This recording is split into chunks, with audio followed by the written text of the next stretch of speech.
தமிழகத்தில் நடக்கும் அசாதாரண அரசியல் சூழ்நிலை குறித்து தான் தற்போது இந்திய அரசியல் வரலாறை பேசிக் கொண்டிருக்கிறது என்று சொன்னால் அது மிகையே ஆகாதுங்க. அந்த அளவுக்கு தமிழகத்தில் அவ்வப்போது பிளாஷ் நியூஸ்கள் ஏராளமா வந்துகிட்டே இருக்கு. நம்மளுடைய பன்னீர்செல்வம் அப்பப்ப பல பரபரப்புகளை ஏற்படுத்தி வந்துட்டு இருக்காரு. சமீபத்தில் அவர் வெளியிட்ட ஒரு அறிக்கையில் எதிர் அணியிடம் இருந்து சமாதான பேச்சுவார்த்தைக்கு யாவரேனும் வந்தால் கண்டிப்பாக எந்த விதிவிலக்கும் இல்லாமல் பேச்சுவார்த்தை நடத்தப்படும் அப்படின்னு சொன்னதுனால தற்போது அஇஅதிமுக இரண்டு அணியராக பிரிந்த அணிகள் ஒன்று சேர்ந்திருக்காங்க.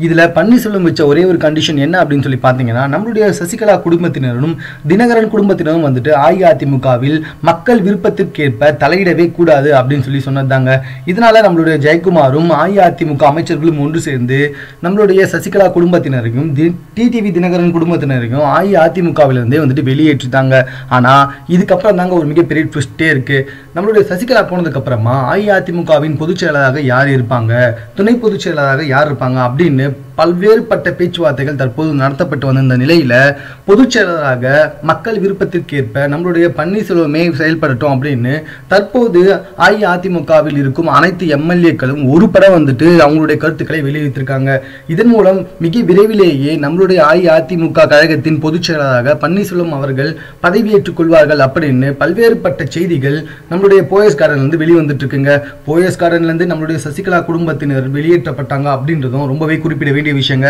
மேலும் இது போன்ற செய்திகளை உடனுக்குடன் தெரிந்து கொள்வதற்கு எங்களோட சேனலை சப்ஸ்கிரைப் பண்ணுங்க. இந்த வீடியோ பிடிச்சிருந்தா லைக் பண்ணுங்க.